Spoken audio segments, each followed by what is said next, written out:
welcome to another day of Vlogmas. So today I am doing if you like these books, you'll like these Christmas films. Also works the other way around. If you like these Christmas films, you'll like these books. Basically I'm matching books and Christmas films. So some of my pairings might be a little bit like off-piste, but we're just going to go with it, okay? We're going to go with it. We're going to love it. Everything's going to be fantastic. So let's just jump straight in with the first film. Probably most people, well, a lot of people's favourite Christmas film, Love Actually. If you like Love Actually, I think you should read the Brown Sisters trilogy. Yes, I am cheating by putting 3 books on instead of 1, but my thought here is Love Actually follows a group of people who are vaguely connected but not really. Like there are connections, you know, someone is that person's sister, but we're following their completely separate storylines, and they do kind of meet in the middle at the end, but mainly we're just following multiple people's storylines. And I feel like a similar thing happens with the Brown sisters. Yes, they are all connected, obviously they are all sisters, but there isn't a huge amount of crossover in the books themselves. They do kind of like meet and move away again. So yeah, I think if you like Love Actually, you will like the Brown Sisters. I'm running out of room. I have a cat here who has been very good in staying out of shot. There. But it doesn't mean I have no room for books.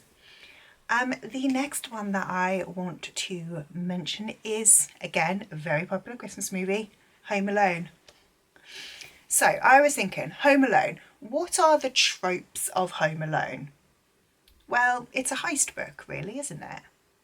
You've got the kind of baddies who are trying to break in, like in a heist, and you've got the goodie who's trying to stop people breaking in for the heist. So what is my favourite heist book? Six Crows. Now, like I said, this might sound like a very off-piste recommendation, but if you follow my logical my logical train of thought even, it does kind of make sense. So if you think of Home Alone, like I said, as a heist, makes sense. You've got a fantastic group of friends in Six of Crows. In Home Alone, Kevin makes friends with his neighbour who he first of all is a little bit scared of, which, let's be honest, the Crows are not that great friends at the beginning. And it's just, they work, okay? They work. I can't really explain it any more than that, but they do work. Just read that book and watch that film. The next one that I'm wanting to suggest is The Holiday. So The Holiday, again, I was thinking, like, what are our tropes in The Holiday? Well, I guess it's like, you know, moving away to a new place, life swap. So my recommendation is It Happened One Summer by Tessa Bailey. So in this one we have Piper, who moves away from her luxurious LA Hollywood lifestyle to a very small village in, I don't know where, somewhere up north.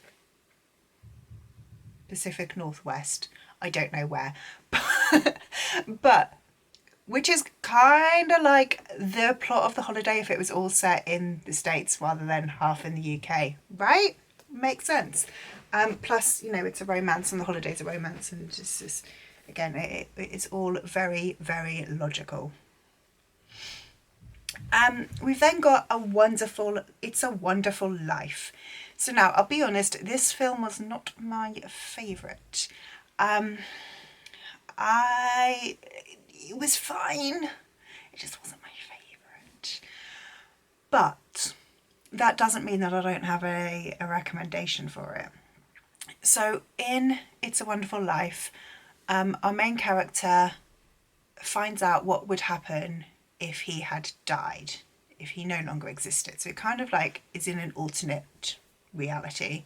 So I thought the book that I am recommending, if you liked It's a Wonderful Life, is The Time Traveller's Wife by Audrey Niffinger. I don't own this one physically. I do, but it's at my parents' house. So again, in The Time Traveller's Wife, our male protagonist can time travel, so he sees quite often like kind of what happens if he is somewhere else or like in a different time. And I feel like there are parallels with It's a Wonderful Life. They both kind of see the joy that they bring to people or what people's lives would be like without them in a way. So that's my pairing there. We've then got, I think, even though I did not give this one my number one spot in my like top 10 Christmas movies, I think this might be my favourite Christmas movie, which is Holiday. I watched this last night. I fell in love with it again. Plus the Australian actor is really, really hot. So Holiday is fake dating. It is two friends pretending to be together. They are each other's holiday. They are each other's date at the holidays. So fake dating, friends pretend to be together when it's suitable. Love Wager. The Love Wager by Lynn Painter. I am obsessed with this book. I think it is so good. I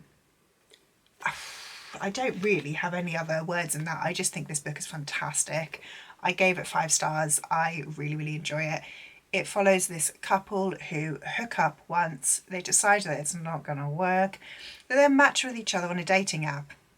And they're like, yeah, nah, we've tried this. This isn't going to work. But they decide that actually they'd be better off as friends.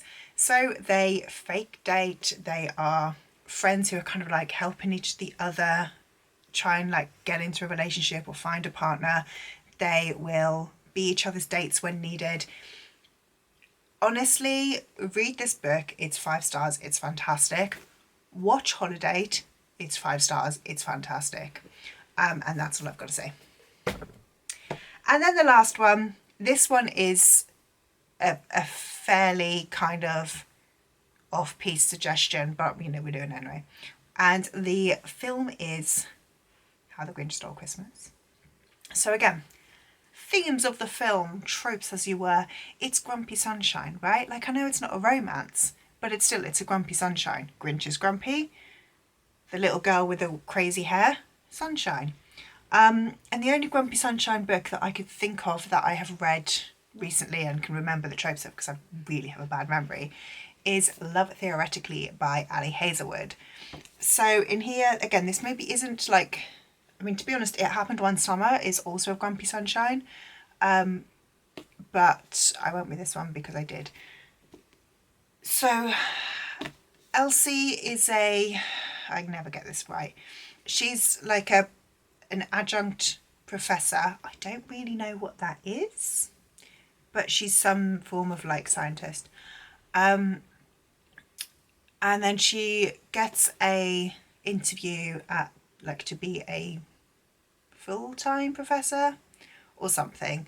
And the interviewer is Jack, who is quite grumpy. She is sunshine, he is grumpy. We love it, we love it. That was an incredibly bad description of Love Theoretically, but like I was trying to read from the back and failed.